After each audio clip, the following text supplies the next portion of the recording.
किसी भी गांव की पहचान वहां की मिट्टी और लोगों के दिल से होती है। ऐसी ही एक गांव में 3 तरह के लोग रहते थे। एक था धनी राम, जिसके पास इतना पैसा था कि वो पूरा गांव खरीद सकता था, पर दिल से वो उतना ही गरीब और कंजूस था। दूसरा था मुरारी लाल। पैसा थोड़ा कम था, पर कंजूसी में वो धनी राम का भी बाप था। और तीसरा था रामदास, जिसके पास रहने को एक टूटी झोपड़ी और खाने को दोपहर की रोटी भी मुश्किल से नसीब होती थी, पर उसका दिल समंदर से भी बड़ा था।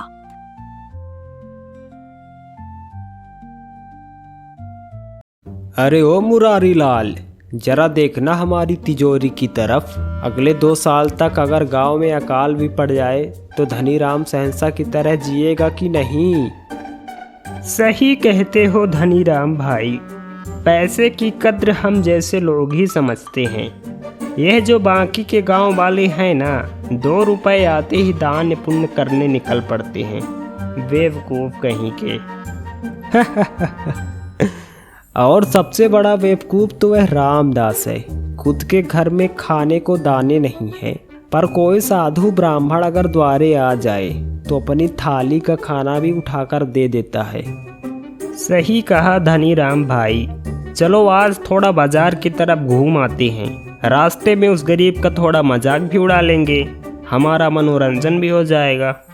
उधर गांव के एक छोटे से कोने में रामदास की झोपड़ी में दोपहर के खाने की तैयारी हो रही है।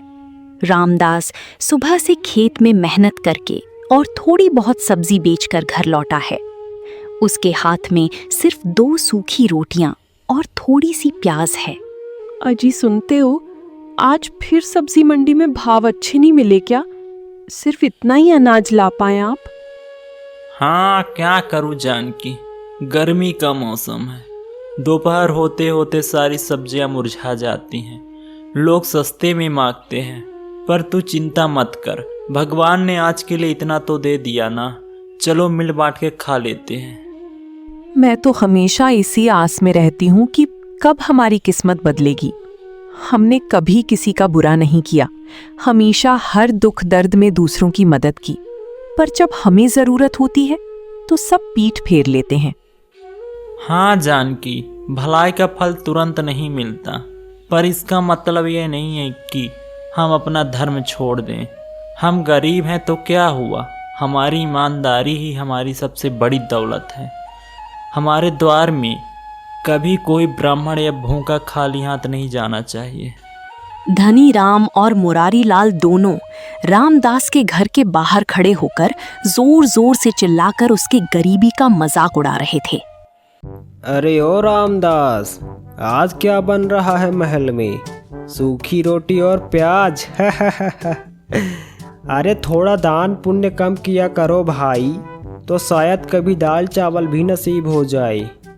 अरे धनी राम, चमत्कार तो तब होगा ना जब इसके घर में किस्मत बदलेगी। चलो चलो, इस गरीब की शक्ल देख ली, अब दिन खराब ना हो जाए। और इसके बाद वो दोनों वहां से चले जाते हैं। सुनिए ना, ये दोनों रोज हमें ताने मारते हैं, मेरा दिल टूट जाता है।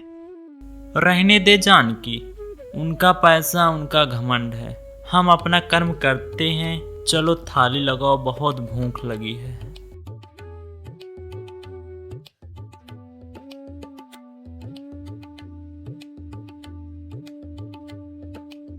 और फिर रोज की तरह रामदास सुबह से सब्जी बेचने के लिए बाजार की ओर निकल पड़ता और लौटते समय सूखी रोटी और प्याज लेके आता। और फिर इसी तरह समय बढ़ता गया, दिन महीने में और महीने साल में बदलता गया।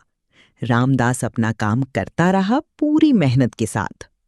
मौसम जेठ की गर्मी का था। सूरज आग उगल रहा था। दोपहर के 2 बज रहे थे और पूरे गांव में सन्नाटा था। तभी गांव की धूल भरी सड़क पर एक ब्राह्मण आते हुए दिखाई दिए। उनके कपड़े फटी पुरानी धोतियों जैसे थे, चेहरे पर थकान थी और गले में प्यास के मारे कांटे पड़ रहे थे। वो असल में कोई साधारण ब्राह्मण नहीं, बल्कि एक चमत्कारी साधु थे। जो गांव वालों के दल की परीक्षा लेने आए थे। बहुत कड़ी धूप है, पेट में भूख की आग जल रही है और गला सूख चुका है। इस गांव में कोई तो दया धर्म करने वाला होगा। चलो उस बड़ी हवेली की तरफ चलता हूँ, वहां जरूर खाना और पानी मिलेगा।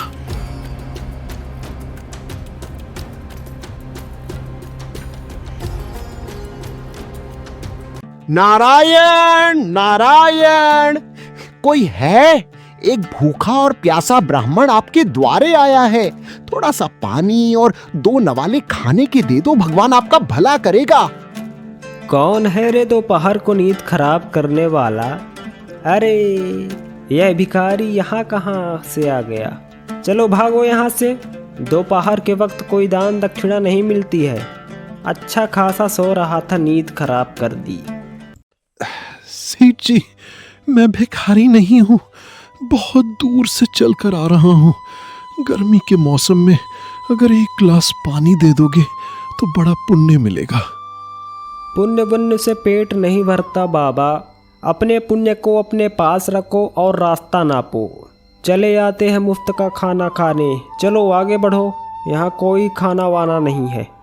धनी राम ने मुंह पर दरवाजा बंद कर दिया।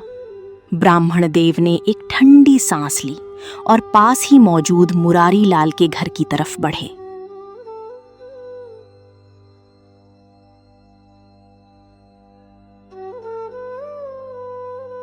ओ भाई साहब, थोड़ा सा खाना मिलेगा, बहुत भूख लगी है। मुरारी लाल खिड़की से झांकते हुए कहता है, अरे महाराज, अभी अभी तो खाना खत्म हुआ है, घर में एक दाना भी नहीं बचा, और वैसे भी हम जैसों के पास फालतू खाना नहीं होता। जाओ जाओ आगे बढ़ो। ब्राह्मण मुस्कुराते हैं और कहते हैं, हो, तो अमीरी ने इनके दिलों को पत्थर बना दिया है। पैसा तो है पर इंसानियत मर चुकी है। चलो अब उस आखिरी छोटी झोपड़ी की तरफ चलता हूं।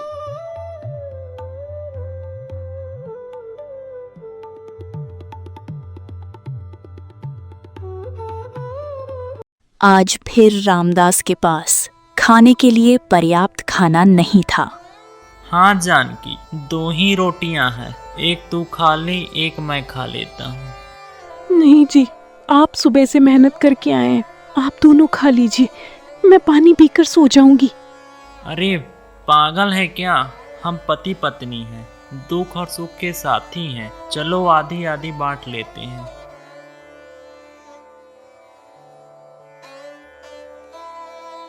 नारायण नारायण, कोई है इस झोपड़ी में? एक भूखा ब्राह्मण द्वारे खड़ा है। जानकी, तुमने सुनी आवाज? कोई साधु महाराज आए हैं और उनकी आवाज कितनी कमजोर लग रही है। आइए महाराज, अंदर आइए। आपकी ये हालत, आप तो धूप में चक्कर खाकर गिर जाएंगे। बेटी, तुमने मेरी जान बचा ली, पर बेटी क्या खाने को कुछ मिलेगा? पेट में बहुत दर्द हो रहा है भूख के मारे। जानकी रामदास की तरफ देखते हुए, जानकी की बात काटते हुए रामदास बोलता है, अरे जानकी, चुप क्यों हो? महाराज, आप आसन ग्रहण कीजिए।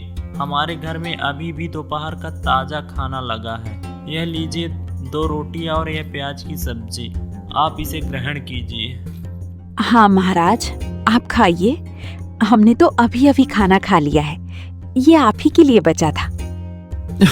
सच कह रहे हो ना बच्चों, तुमने खाना खा लिया है? गरीब की झोपड़ी में खाना इतना जल्दी कैसे बच गया?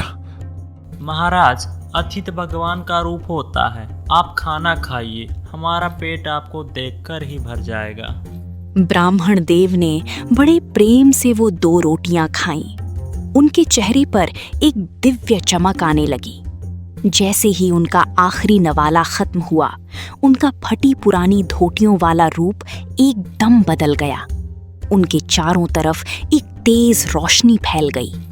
खुश रहो, कल्याण हो, रामदास, जानकी, मैं कोई साधारण ब्राह्मण नहीं हूं। मैं तुम्हारी परीक्षा लेने आया था। इस गांव के अमीरों ने मुझे धुतकार दिया, पर तुमने खुद भूखे रहकर मुझे अपना खाना दे दिया। तुम्हारी इस ईमानदारी और त्याग ने मेरा दिल जीत लिया। महाराज, हमसे कोई गलती हुई हो तो क्षमा करें। गलती नहीं, तुमने पुण्य कमाया है। ये लो, ये एक चमत्कारी थाली है। आज से तुम्हारी सारी गरीबी दूर हो जाएगी। तुम इस थाली के सामने जो भी इच्छा रखोगे, ये तुरंत पूरी करेगी। इसमें से कभी भी खाना और दौलत खत्म नहीं होगी। तुम दोनों हमेशा खुश रहो। अचानक ब्राह्मण देव वहां से गायब हो गए। अरे, महाराज कहाँ गए? वो तो हवा में गायब हो गए। और ये थाली कितनी सुंदर है, सोने की तरह चमक रही है। जानकी, चलो इसकी परीक्षा लेते हैं। थाली जी, अगर आप सच में चमत्कारी हैं तो हमारे लिए पेट भर 56 भोग हाजिर कीजिए। अजी देखो, थाली में से गरम गरम हलवा, पूड़ी, खीर और हर तरह की सब्जी निकल आई। और ये दौलत, सोने के सिक्के भी गिर रहे हैं। भगवान का लाख लाख शुक्र है, हमारी मेहनत और ईमानदारी का फल मिल गया है। जानकी, हमारी किस्मत बदल गई है। चमत्कार इतना बड़ा था कि पूरे गांव में बात आग की तरह फैल गई। कुछ ही घंटों में रामदास की टूटी झोपड़ी एक आलीशान महल में बदल गई। सोने चांदी की बारिश हो रही थी। जो गांव वाले कल तक रामदास का मजाक उड़ाते थे, आज उनकी आंखें फटी की फटी रह गईं। धनी राम और मुरारी लाल दोनों हैरान हो जाते हैं कि ये सब अचानक कैसे हो गया। अरे बाप रे बाप, देखो धनी राम भाई, रामदास ने कितने कीमती कपड़े पहने हैं और उसकी झोपड़ी तो एकदम महल में बदल गया। यह सब कैसे हुआ? अरे ओ मुरारी लाल, यह मैं क्या देख रहा हूँ? यह महल किसका है? यहाँ तो रामदास की झोपड़ी थी ना। आइए आइए धनी राम और मुरारी लाल जी, आपका स्वागत है हमारे नए घर में।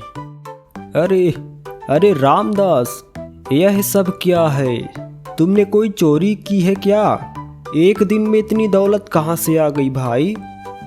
ये उस ब्राह्मण देव का आशीर्वाद है सेठ जी, जिसे आपने दोपहर को अपने द्वारी से भगा दिया था।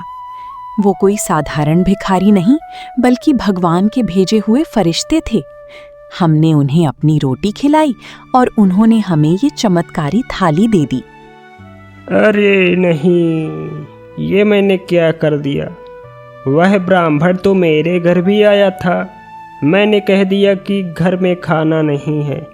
अगर मैंने उसे एक रोटी दे दी होती तो आज यह महल मेरा होता।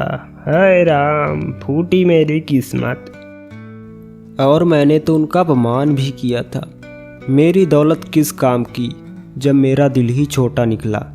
रामदास, तुम सच में गांव के सबसे अमीर आदमी हो, क्योंकि तुम्हारा दिल अमीर है। हमें माफ कर दो। सेठ जी, पछतावा ही सबसे बड़ा प्रायश्चित है। पैसा आने जाने वाली चीज है, पर जो इंसान दूसरे के दुख में काम आए वही असली इंसान है। आज से इस महल के दरवाजे हर गरीब और हर ब्राह्मण के लिए हमेशा खुले रहेंगे।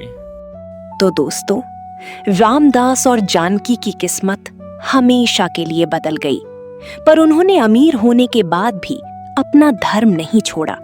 वो हमेशा लोगों की मदद करते रहे और पूरा गांव उनका सम्मान करने लगा। इस कहानी से हमें ये सीख मिलती है कि जैसा बोओगे वैसा ही काटोगे। घमंड और कंजूसी इंसान को सब कुछ होते हुए भी गरीब बना देती है, जैसे धनी राम और मुरारी लाल का हुआ। और ईमानदारी, दयालुपन और दूसरों की मदद करने की आदत इंसान को एक दिन सबसे ऊंचा उठा देती है। भगवान के द्वार पर देर है, अंधेर नहीं। इसलिए हमेशा दूसरों की मदद कीजिए बिना किसी स्वार्थ के, क्योंकि कर्म का फल एक दिन जरूर मिलता है।